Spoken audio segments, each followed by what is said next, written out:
a segunda fase aqui do nosso Spectrum Adapt, que é a retrospectiva em si. Tá? O nosso foco aqui, do que a gente apresenta, é eficiência. Não quer dizer que quando a gente for levantar o feedback das pessoas, não vá se olhar o todo. Tá? Daí, no caso, sim, a gente olha o todo. Mas nesse segundo momento, a gente começa a nossa cadência da tarde olhando eficiência. E é muito semelhante também para vocês que rodam a retrospectiva no Scrum, por exemplo, até mesmo um momento de Kaizen ali no Kanban, tá? E trazem métricas, é muito bom. É sempre mais saudável, que a gente enxerga como a gente está evoluindo em relação a números e onde estão possíveis gargalos, enfim. Como é que a gente organiza aqui, galera?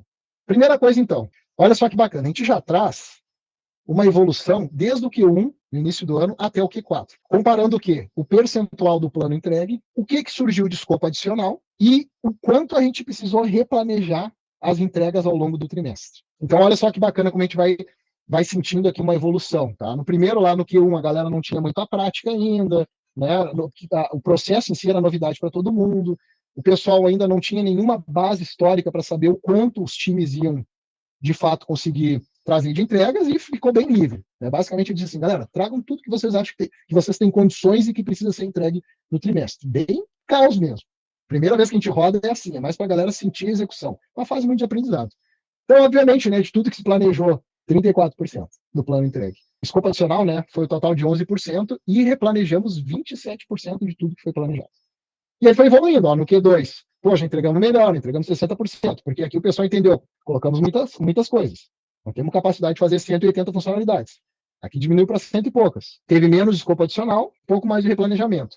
Q3, baixou um pouquinho. Agora sim, o resultado do último trimestre foi bem melhor, né? Quase 80%, sendo que surgiu 21% de plano adicional e 32% de replanejamento. Ou seja, replanejamento é uma coisa ainda que o pessoal está penando bastante. E aqui deu uma subida muito boa, expressiva, né, de escopo adicional. Aqui é o momento de a gente ir cruzando também as informações, as métricas, para poder avaliar cenários e depois desenhar um plano de ação também que ajude a endereçar isso. Tá? Na sequência, traz um dash aqui que melhor represente, né, os últimos números, as últimas métricas que tiveram no trimestre.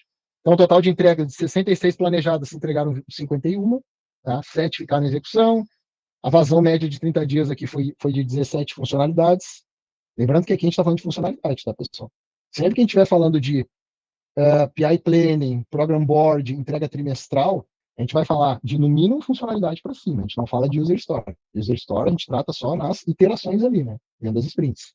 Certo? Então, aqui é funcionalidade para cima. Posso fazer PI Planning, criar um Program Board com épico? Posso criar. Só que vai ser mais difícil administrar a entrega de um épico de uma iteração para outra. Né? Dificilmente, época é uma coisa que a gente já entendeu que se leva na média de 3 meses, na média de 3 meses para executar. Como eu faço uma validação por iteração, o mais interessante é eu trabalhar com a moeda de funcionalidade, que é uma entrega mais estática. Tá? E aí sim, eu posso ter os marcos de atingimento, iteração a iteração, dentro do meu trimestre, representado pelos épicos, que daí são grandes entregáveis. Tá? Então aqui, ó, aqui é o total, aqui uma visão de quantidade de funcionalidades e quantidade de habilitadores. Então, aqui de escopo adicional, o que teve, né? Então, olha só, das 66 entregas, 11 foram escopo adicional. A gente vai entender na sequência quais foram os motivos, né? O que aconteceu, quais foram esses escopos adicionais. Aqui eu trouxe essas informações porque, no caso aqui desse case, são as informações que, para nós, para todos os times, né? Para o treino em si, eram as informações relevantes. A gente saber, né, o total de entregas, como estavam o status dessas entregas, né, como um todo, quantidade de habilitadores e funcionalidades, o tempo médio de execução. Tempo médio de execução aqui é cycle time. A vazão de 7, 15 e 30 dias, o que tinha de coisa replanejada, o que tinha de escopo adicional, o que tinha de impedimento. Aí, galera, essa outra telinha aqui é de que software? O Nave, pessoal, já fica uma dica aí para todo mundo, ele tem se mostrado extremamente poderoso para a gente combinar com as ferramentas mais famosas aí do mercado. O Nave, ele conversa com Gira, ele conversa com Azure DevOps, ele conversa com Trello, mas o Nave, ele monta todos esses gráficos de métricas de eficiência de forma muito simples, tá? E aqui eu trago o que, galera? Eu trago aquele gráfico do Scalar Plot, que mostra uma coisa muito bacana, em termos de capacidade mesmo de execução do time. O que a gente fala, né? O que a gente traz de insumo para os times, fazendo esse gráfico, galera? A gente fala o seguinte, né? Que, olha só, 95%, são 38 dias para entregar uma funcionalidade. Esse é o indicador mais preciso e conservador. Então, se o time quiser ser o mais conservador possível no tempo, na previsibilidade, né, que o trem vai trazer para entregar uma funcionalidade de ponta a ponta, são 38 dias. Agora, o indicador que a gente pode ter como base, um indicador de bom senso, de 85%, que também é bom, são 25 dias. certo? Para entregar uma funcionalidade de ponta a ponta. Galera, as métricas que a gente traz aqui também não é nada muito aprofundado. É mais para que o pessoal tenha esse entendimento, né, de vazão, de percentil, né, dos tempos que a gente está levando para fazer uma entrega de ponta a ponta. E aí, claro, agora a gente vai dar um zoom maior em coisas replanejadas e escopo adicional para entender quais foram, né, esses escopos adicionais, quais foram os principais motivadores do replanejamento. Mas é legal, galera. Sempre explore, sempre que vocês puderem explorar métricas, tá? No mínimo essas aqui que eu apresentei para vocês. Isso aqui seria o básico do básico, esses principais indicadores. Posso me aprofundar mais de entender esses, por exemplo, esses pontos fora da curva? Todas essas bolinhas que estão aqui em cima, ó, acima da linha de 95%, são os pontos mais fora da curva possível. Posso explorar eles, entender o que aconteceu aqui? Pode dar um zoom neles, entender, né?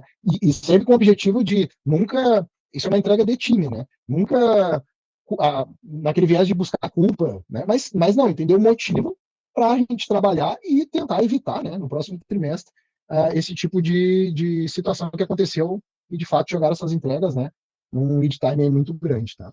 Maravilha, o que a gente faz na sequência, então? Vejam que é tudo um storytelling, né, galera?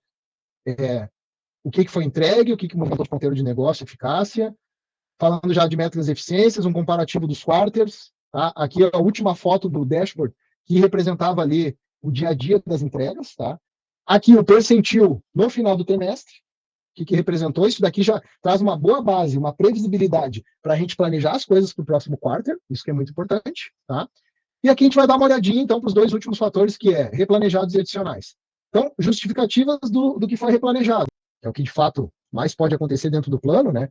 Coloca a justificativa. Para quê? Para que a gente tenha o tracking, para que a gente tenha entendimento do que está acontecendo, de por que o item está impedido. O que adianta eu ter lá uma funcionalidade no meu Azure, no meu Gira, pintada em vermelho, que eu sei que está impedido, eu abro lá e não tem nada descrito. O que me adianta isso? E eu sempre falo, galera, coloque as justificativas para que lá na nossa Inspecting Adapt a gente saiba coletar os motivadores e trabalhe em cima deles depois, para melhorar. Tá?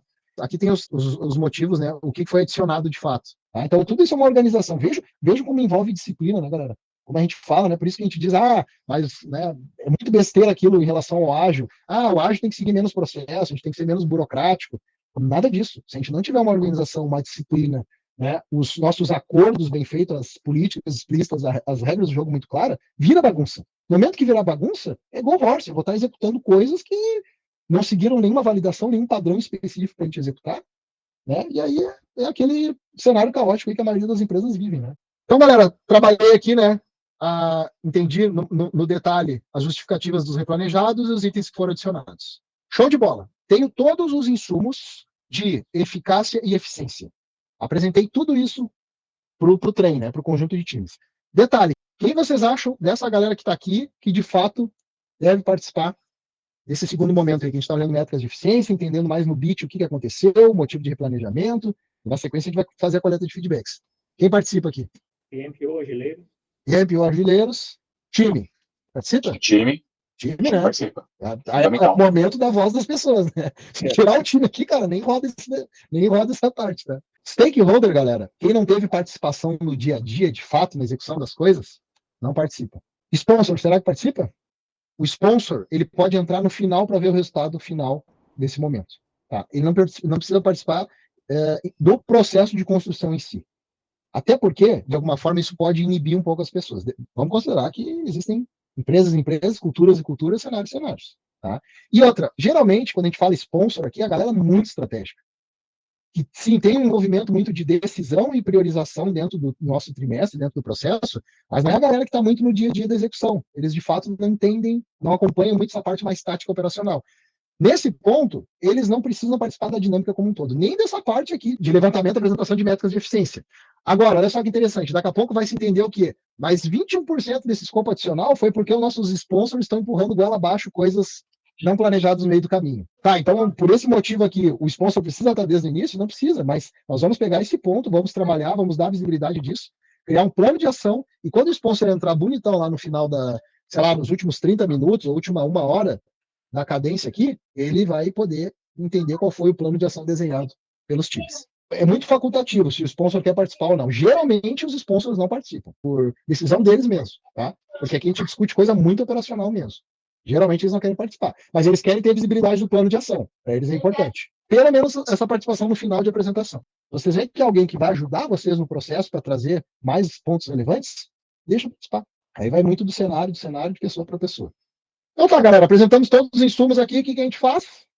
Pau na máquina agora para coletar os feedbacks. E aí surge uma outra questão. Fazemos o feedback, o levantamento dos pontos no próprio Miro, ou a gente faz uma ferramenta anônima? O que vocês acham? O que será que é o ideal aqui? Aqui a gente trouxe o EasyRetro, tá? Existem as duas possibilidades, tá? O que eu gosto de fazer, galera, é o seguinte. Eu já rodei das duas formas. A gente teve muito mais respostas quando eu fiz no EasyRetro. Por que isso? Por mais que a pessoa entre com o usuário anônimo, acontece que no Miro, conforme a galera vai escrevendo, todo mundo vai vendo os pontos que estão sendo escritos. Já vai lindo. Isso aí acaba influenciando muito no efeito manada. Ou naquele efeito assim, já vi que alguém colocou esse ponto, não vou colocar. E aí, assim, a gente acaba tendo bem menos feedbacks, né? E, quer queira ou que não, por mais que seja usuário anônimo e tal, o pessoal ainda fica um pouco com receio de expor sua resposta. Tá? Ser humano é uma coisa complicada, a gente sabe. Enfim, por mais que explique, às vezes a pessoa inibe igual. No EasyRetro, fica assim, a galera vai escrevendo e não enxerga nada do que o outro está escrevendo. E, de fato, eu só enxergo o que eu estou escrevendo. Nada mais do que os outros escreveram.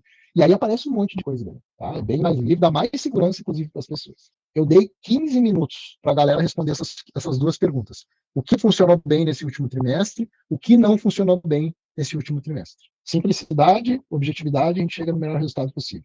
Acabou os 15 minutos. A gente lê, né, tudo que surgiu de ponto positivo, certo? Então, tudo que a galera entende, né, que funcionou bem no último trimestre. E aqui fica um listão também de pontos mais negativos, né, que a gente vai considerar para o nosso processo de melhoria contínua. A gente teve uma lista, assim, de frases, que nem aconteceu, né, no que funcionou bem, no que não funcionou bem. Só que aqui no próprio EasyRetro a gente vai clusterizando já. Isso que é bacana, né? A gente consegue fazer um merge dos cards, tá? Então a gente fez um merge de tudo que a gente entendeu que tinha uma certa sinergia de assunto, né? Então saíram esses grandes blocos aqui. Terminada essa consolidação, o desafio para a galera foi, pessoal, de tudo isso, desses grandes grupos, esses clusters que a gente criou, a gente vai ter o desafio de escolher os 3 top assuntos que a gente considera que são os mais críticos. Por que a gente não vai de alguma forma, endereçar tudo que apareceu aqui, galera? Por que a gente não pega, mas são todos esses pontos, vamos resolver tudo isso no próximo trimestre? Regra básica. No momento que a gente pega um monte de coisa para fazer, se compromete com um monte de coisa, mais tempo a gente vai levar para entregar e a probabilidade de a gente não entregar tudo é muito maior. Então, de fato, a gente tem que priorizar o que vai ser o mais importante, o que as pessoas entendem que é mais impactante, tá? E aí a gente fez a votação aqui pelo próprio EasyRetro. O pessoal também não enxerga o voto. Então, a gente explicou mais ou menos da seguinte forma: cada pessoa vai receber possibilidade de 3 votos. Pode ser um voto para cada um dos tópicos. Posso usar meus 3 votos no mesmo tópico. Se eu acho que só um tópico, né, na minha percepção, deve ser trabalhado. Posso usar 2 votos num tópico e 1 voto em outro tópico. Enfim, tá? É três moedinhas que você tem para comprar e você gasta ela como você quiser. O que aconteceu, né? Votaram aqui, eu peguei um print de cada um dos temas e joguei para cá. Ó. O que a gente faz então, né, galera? Pega os top 3 problemas, deixa um espaço aqui para montar 3 times, que é bem democrático, tá? A gente pede que as pessoas se coloquem aqui nesses times, frente ao problema que ia ser discutido, tá? Depois que todo mundo se organizou nos grupos, a gente dá uma balanceada ali. O que vamos evitar? Ficar todo mundo do mesmo time que trabalha no dia a dia, né? No plano de ação B. Não, vamos se misturar, é um momento de troca. Esse aqui, galera, é um dos momentos bacanas de a gente criar sinergia entre a galera, da galera aumentar o seu networking. Aqui já é um espaço de troca, de melhoria contínua, né, enfim, de colaboração para criar um plano de ação. Então a galera se divide nos times aqui, daí a gente pode jogar, né, o pessoal para calls diferentes, cria as salas temáticas lá. Qual é o tempo ideal para rodar isso daqui, galera? O ideal é pelo menos 45 minutos. De 45 minutos a 1 hora. Então vejam bem, né? Por que eu falei para vocês que é 3 horas de Inspecting e Adapt aqui? Como é que geralmente a gente divide, tá? 1 hora para apresentar sobre as métricas de eficiência, 1 hora entre coleta dos feedbacks e clusterização deles, leva 1 hora, porque são 15 minutos para a galera preencher, e a gente vai lendo item por item, vai agrupando, e 1 hora para a galera, no mínimo, trabalhar aqui no plano de ação. E aí o que rola no plano de ação aqui? Né, as pessoas se juntam, uma sala específica, dão uma lida nos pontos e precisam criar um plano de ação onde? Para resolver tudo isso que está aqui. Qual time vai ter determinadas ações? A gente pede que eles montem esse mapa, para ficar bem direto mesmo. Ações concretas que o time aqui vai executar para poder resolver aqueles problemas ali de falta de visibilidade de trabalho de UX, por exemplo. Os 15 ou 20 últimos minutos do nosso encontro é para que vocês apresentem de maneira geral os planos de ação. E aí, geralmente, é o momento que a gente traz o sponsor. A gente cria os planos de ação aqui e a gente tem que, como eles vão estar endereçados por time, a gente deixa sobre a responsabilidade dos times executarem isso. e aí decidir como vocês vão fazer o acompanhamento dessa retrospectiva. Tá? Mas é interessante ter alguma cadência de acompanhamento, sim.